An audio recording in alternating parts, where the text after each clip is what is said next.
저는 서울에 살고 있는 50대 주부입니다. 옛날 속담에 열 손가락 깨물어 안 아픈 손가락이 없다는 말이 있는데 살다 보니 안 아픈 손가락은 없어도 덜 아픈 손가락, 더 아픈 손가락은 있는 것 같아요. 그러니 실컷 부려먹는 손가락 따로, 애지중지 아끼는 손가락이 따로 있다는 소리죠. 우리 남편은 시어머니의 가장 안 아픈 손가락인 것 같아요. 제일 많이 부려먹지만 아프지 않으니 그게 잘못된 일인 줄도 모르더라고요. 시어머니에게 아픈 손가락은 첫째 아들인 아주버님 뿐이거든요. 이남 일녀 중에 둘째로 태어난 남편은 참 무던한 사람입니다. 좋게 표현해서 그렇다는 거고 여기저기 이용당하거나 호구 잡히기 딱 좋은 만만한 사람이죠. 남들이 하는 곤란한 부탁도 거절 못하고 다 들어주고 어지간한 일에는 화도 내지 않아요. 그래서 사람들한테 자주 이용당하더라고요. 특히 저희 시댁 식구들이 그 범인입니다. 남편과 저는 직장 생활하면서 만났어요. 둘 다 마을금고에서 일을 하고 있었습니다. 저는 일반 사원이었고 남편은 대리 직급을 달고 있었어요. 남편은 저희 지점에서 일을 가장 잘하는 사람이었고 이런저런 표창장도 많이 받는 사람이었어요. 이야기를 조금만 해봐도 정말 친절하고 다정한 사람인데 머리까지 좋다는 걸 금방 느낄 수 있었죠. 그런데 사람이 좀 무르다고 해야 하나요? 자기 실속을 참 못 차리는 사람이었습니다. 그때는 사귀기 전이었는데 저런 남자랑 결혼하는 여자는 평생 속 터지고 살겠다고 속으로만 생각했죠. 처음에는 그런 남편이 한심하게 느껴졌어요.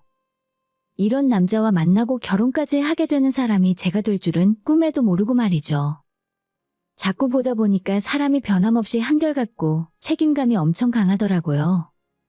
저 좋다고 남편이 먼저 고백을 했고 그 뒤로 6개월 동안 퇴근 시간마다 지하철까지 저를 아무 말 없이 데려다 주었습니다. 저는 싫다 좋다 대답도 하지 않았는데 매일 하루도 빠짐없이 배웅해주는 그 모습을 보면서 못 이기는 척 연애를 시작하게 되었어요. 그리고 나서 2년 후에는 결혼까지 할 수 있었고요. 지금도 제 선택에 후회는 전혀 없어요. 이 남자가 결혼 후에도 전혀 변하는 거 없이 한결같았으니까요. 집이랑 회사밖에 모르고 단 한 번도 사생활로 속을 썩히지 않는 모범생 그 자체였죠.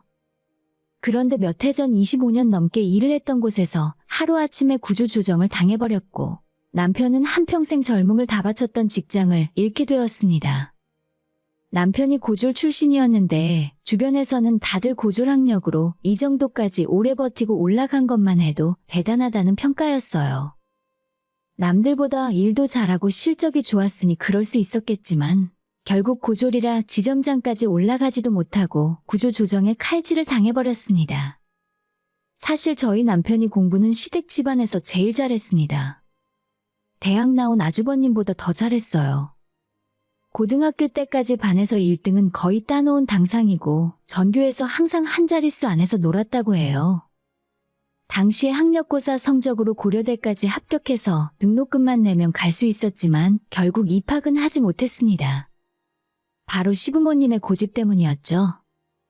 장손이 잘 되어야 집안이 제대로 서는 법이다. 당시 아주버님은 지방 국립대를 다니고 있었는데 큰아들보다 둘째 아들이 더 좋은 대학에 합격을 하자 큰아들 길을 죽인다며 남편의 대학 진학을 포기시켰어요. 물론 시댁 집안에 돈이 부족했기 때문에 두 아들의 등록금을 전부 부담할 수 없었던 이유가 가장 크기도 했습니다. 그때는 지금처럼 나라에서 학자금 대출 편하게 받고 대학 공부할 수 있던 시절도 아니고 돈 없는 집에서는 소 팔고 땅 팔아서 겨우겨우 자식 대학 보냈었기 때문에 아들을 둘이나 대학 뒷바라지하는 건 힘들었겠죠. 그래도 한 가지 아쉬운 점은 굳이 딱 한 명만 대학을 보낼 수 있었으면 더 좋은 대학 들어간 우리 남편을 뒷바라지하는 게 맞지 않았을까 싶어요. 어머님 말씀대로 집안을 일으킬 사람이 대학 공부를 하는 게 맞다면 아주버님이 아니라 우리 남편이었어야죠. 그런데도 우리 남편은 어머님의 결정에 불만 한 번 갖지 않고 대학 진학을 포기한 채 20살 때 바로 군대로 가게 되었죠. 제가 이 이야기를 처음 들었을 때 어머님 너무하신 것 같다고 답답해했었는데 남편은 자기 엄마가 고생 정말 많이 했고 없는 살림에 아들 둘을 어떻게 대학에 보냈겠냐며 이해하더라고요. 돈이 없어 그런 거지 가난이 죄도 아니고 그게 어머님 탓도 아니래요. 자식 대학 못 보내는 어머님은 마음이 얼마나 아프셨겠냐며 자기는 괜찮다는데 부처님도 이런 제 남편을 보면 성불하라고 할 것 같습니다. 결국 대학 못 가고 바로 군대를 다녀온 남편은 20대 중반에 마을금고에 취직해서 반평생을 일만 하면서 살았죠. 그런 남편이 얼마 전 명예퇴직을 하던 때였어요. 우리 두 아이들은 그때 전부 고등학생이었고 큰애는 고3 수험생이라 한참 돈이 많이 들어가고 있었습니다. 그러니 남편은 퇴직 통보를 받고 나서도 집에 말도 못한 채 벙어리 냉가슴만 앓고 있었죠. 저한테까지 그 사실을 이야기하지 못하고 회사에서는 나가라고 투명인간 취급까지 받았으면서 어떻게든 버티고 있었던 모양이에요. 우연히 제가 알게 된 건 통장 정리하러 갔다가 저를 알아본 남편의 직장 동료에게 그 사실을 전해들었고 어찌나 속이 상했는지 모릅니다.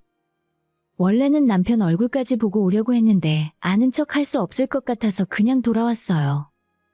집까지 걸어오는 내내 미친 사람처럼 길바닥을 걸으며 엉엉 울었습니다. 내 남편이 너무너무 불쌍해서요.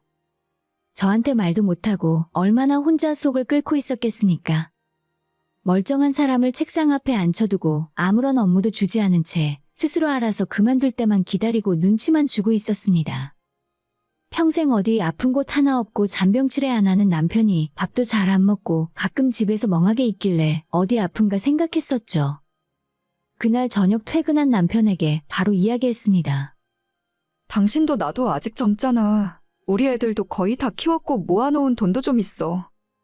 그리고 뭐라든지 먹고 살 길이 없을까? 택배하자.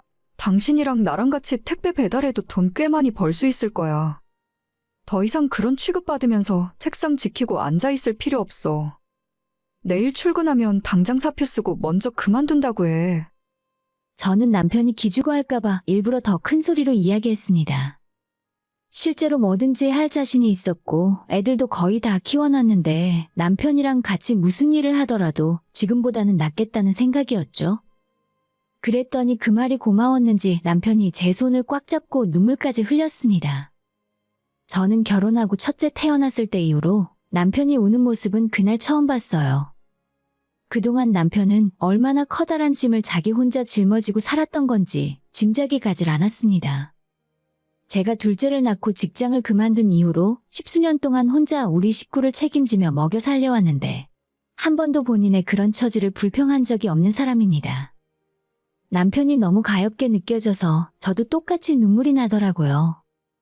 그리고 얼마 후 남편의 퇴직 소식을 들은 시어머니가 저희 집으로 올라오셨어요. 내가 들어보니 명예퇴직인가 하면 원래 받는 퇴직금에 좀 더 얹어서 준다며? 차라리 잘 됐다. 세상에 죽으라는 법은 없다니까. 저는 어머님이 무슨 소리를 하는지 이해를 할 수가 없었습니다. 안 그래도 큰애가 요즘 사업이 잘 안 풀리는 모양이야. 내가 좀 도와주고 싶어도 난 가진 게 하나도 없는 사람이잖아. 그래서 말이다, 형제 좋다는 게 뭐냐? 이참에 너희가 첫째 사업에 투자 좀 해주면 되겠네. 주변에 체면도 서고 안 그래? 저는 시어머니가 제 남편 명예퇴직했다고 걱정해서 한 걸음에 달려오신 줄 알았어요. 그런데 저희 집안 문제는 안중에도 없고 남편 퇴직금을 아주버님 사업자금으로 쓰자 하시더라고요. 남편은 아무런 말이 없었고 저는 그건 좀 곤란할 것 같다고 말씀을 드렸습니다. 내가 언제 너한테 이야기했냐? 내 아들한테 말하는 중이잖아. 너는 빠져. 어머님이 버럭 소리를 지르는 바람에 너무 깜짝 놀랐어요. 한참을 어머님이 퇴직금을 달라는 소리를 하셨지만 남편은 끝까지 대답하지 않고 일단 어머님을 다시 내려보냈어요. 어머님이 돌아가고 난 뒤에 저는 남편에게 당신 퇴직금은 절대 안 된다고, 우리 아이들도 있고 노후 준비도 해야 하니까 절대 빌려주면 안 된다 했더니 자기도 알고 있다고 고개를 끄덕이더라고요. 그렇게 어머님을 보내고 나니 며칠 뒤엔 아주버님까지 우리 집을 찾아왔습니다. 어머님이나 아주버님이나 꼭 남편이 회사 그만두고 퇴직금 받기만 기다리고 있던 사람들 같았어요. 나 진짜 이번에 망하면 우리 식구 전부 길바닥에 나앉아야 해. 정부 지원 사업 신청해 놓은 게 있거든. 그거만 되면 완전 역전홈런 치는 거야. 딱 1억만 빌려줘. 석 달만 쓰고 이자 쳐서 갚을게.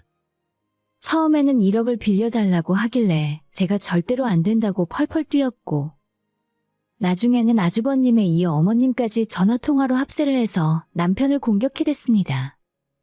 결국 마음 약한 남편이 5천만 원을 빌려주기로 하고 나서야 상황을 끝낼 수 있었습니다. 사실 이번이 처음도 아니고 예전부터 어머님이나 아주버님 그리고 신우까지 그 집안 식구들이 무슨 일만 생기면 남편한테 돈 뜯어가더니 그 버릇이 아직도 고쳐지지 않나 봐요. 남편은 결혼 전에 혼자 자취하며 버는 돈으로 자기 집세 내고 생활비 하면서 어머님 용돈에 막내 신우 용돈까지 챙기면서 살았어요. 그뿐인가요? 아주버님이 대학 졸업하고 한동안 취직이 안 되어 남편 자취방에 빈대부터 1년 넘게 백수로 놀고 먹을 때 그때 아주버님 용돈까지 주면서 먹여 살렸던 것도 우리 남편입니다. 근데도 저희 어머님은 철마다 큰아들한테 보약을 지어 보내시면서도 저희 남편한테는 쌍화탕 한 번 사서 보내신 적 없으셨고요.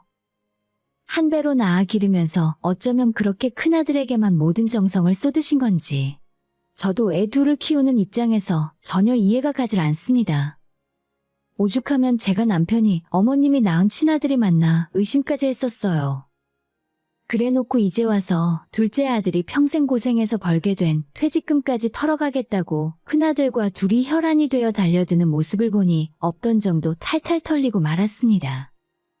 근데 딱 석 달만 쓰고 갚겠다고 하던 5천만 원이 결국엔 어떻게 되었냐 하면 이미 저희 남편한테 돈 빌리러 왔을 때는 사업이고 뭐고 다 망한 상황이었어요. 남편뿐만 아니라 여기저기 주변의 돈도 많이 빌렸고 결제 대금도 하나도 주지 않은 채 미국으로 도망쳐버렸습니다. 저는 전혀 몰랐는데 형님이나 그 집안 식구들은 몇 달 전에 미리 미국으로 보내놓은 상태였고 아주버님이 마지막으로 돈을 싹 긁어모아서 도망간 거죠.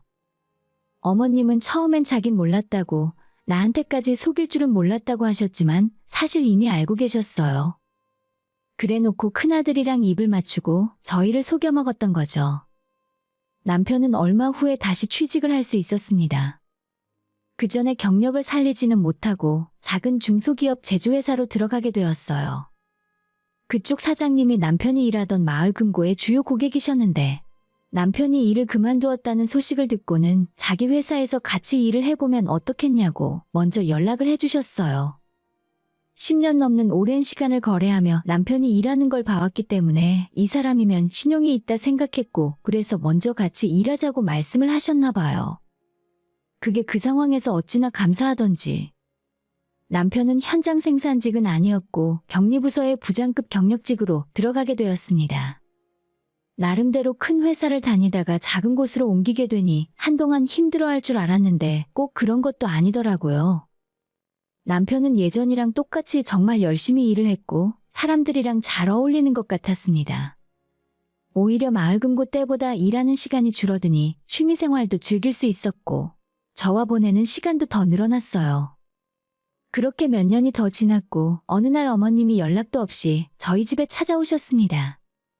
평소에는 우리 집에 오실 때 빈손으로 왔다가 두 손 가득 챙겨 가시는 게 기본인데 이번에는 직접 짠 참기름부터 어머님이 손수산에서 뜯어말린 나물이며 반찬들까지 바리바리 싸들고 오셨어요. 이런 적이 처음이라 대체 무슨 일인가 싶어서 오히려 불안했죠. 근데 어머님이 뜬금없이 저희 남편 건강은 괜찮은지 물어보시더라고요. 요즘 아범 건강은 어떠냐? 어디 아프고 그런 곳은 없지? 네, 지금 다니는 회사가 마음에 드나 봐요. 예전보다 훨씬 좋아요. 그때까지만 해도 어머님이 우리 남편 건강을 챙기는 이유를 전혀 몰랐어요. 그냥 아끼던 큰아들 미국 보내고 다시 만나기도 힘든 사이가 되니까 이제서야 착실하게 사는 작은 아들이 신경 쓰이는가 보다 정도로 생각했죠. 그리고 그날 저녁 늦은 시간에 작은 방에서 남편과 어머님이 한참 이야기를 나눴습니다. 둘이 할 이야기가 있다고 하길래 저는 안방에서 TV를 보고 있었습니다. 한참 지나서 안방으로 들어온 남편의 얼굴은 어두웠고 거실로 나가보니 어머님은 뭐가 기분이 좋은지 싱글벙글 하셨어요. 그럼 오늘 이야기는 잘 된 걸로 알고 나는 먼저 가보마. 어머님은 짐을 챙겨 오시더니 그 늦은 시간에 집에 가겠다 하시더라고요. 지금 내려가시게요? 밤도 늦었는데 그냥 집에서 주무시고 가세요. 아니야, 나 가볼 곳도 있고 내일 아침에 볼 일도 있어.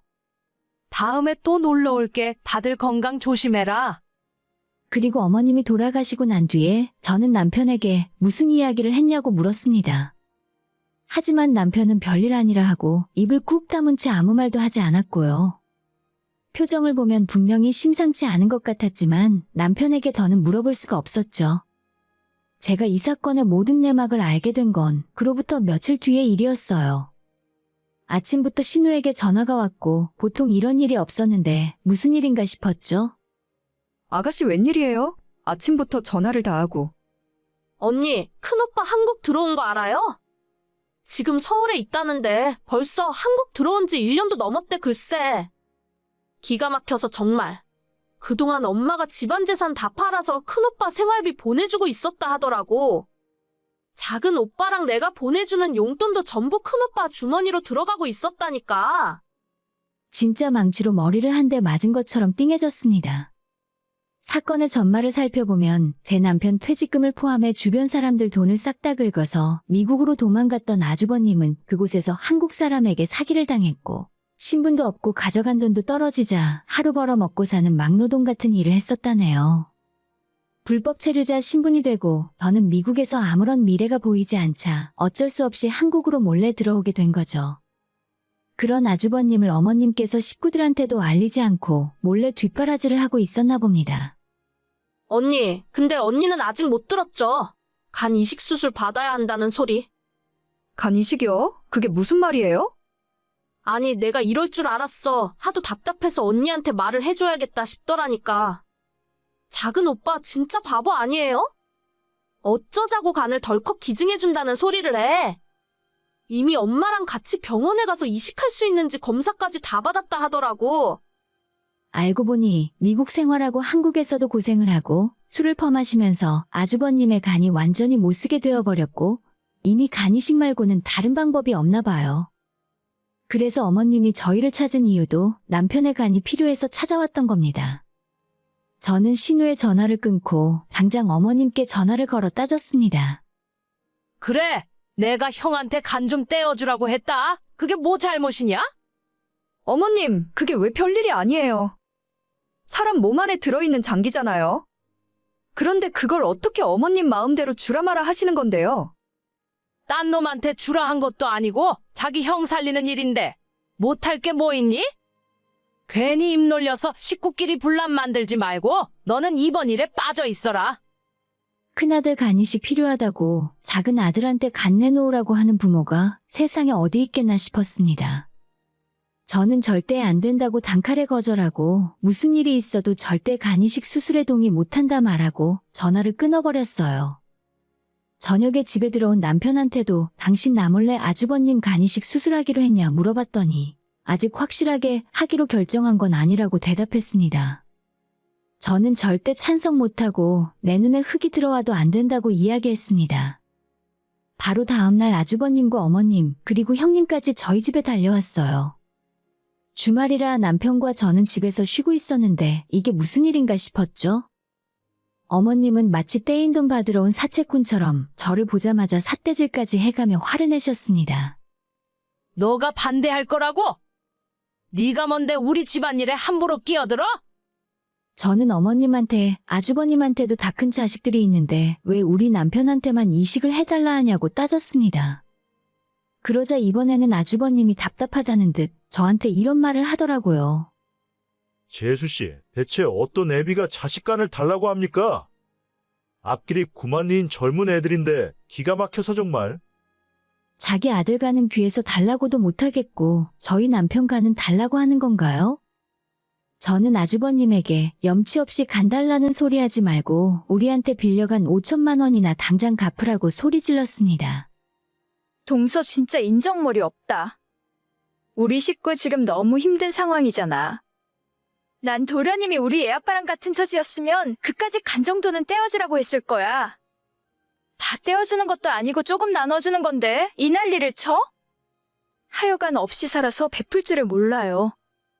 형님 입에서 왜 이 소리가 안 나오나 했습니다. 예전부터 자기 친정이 조금 먹고 살만하다며 저를 얼마나 깔봤는지 몰라요. 툭하면 가난한 티난다 그러고 제가 입는 옷이나 신발을 보면서 없는 티 내지 말고 좋은 메이크업 걸치고 다니라던 사람이 저희 형님이란 사람이죠.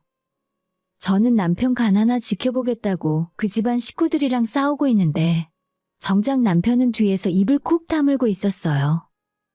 이번에도 남편은 자기 간을 떼어서 형한테 줄 생각인 것 같아 벌써부터 속이 뒤집어지는 기분이 들었어요. 다들 그만 좀 하세요. 앞으로 한 번만 더 우리 집사람에게 모욕적인 말을 하면 저도 참지 않겠습니다. 그리고 형, 미안한데 나 형한테 간 못 줘. 처음에 형 아프다는 말 듣고 고민했던 것도 사실이고 엄마 따라 병원 가서 검사까지 받긴 했지만 나도 우리 집안 책임져야 하는 가장이야. 내가 병원에 누워있고 후유증이라도 생기면 형이 우리 집안 다 먹여 살릴 거야? 도련님 겨우 그런 게 걱정이셨어요? 걱정 마시라니까. 그런 거라면 제가 다 알아서 해줄 수 있다니까요. 형수도 헛소리하지 마세요. 제가 한두 번 당합니까? 내 몸에서 간 빼가고 나면 바로 안면몰수할 인간들인 거 모를 줄 알아요?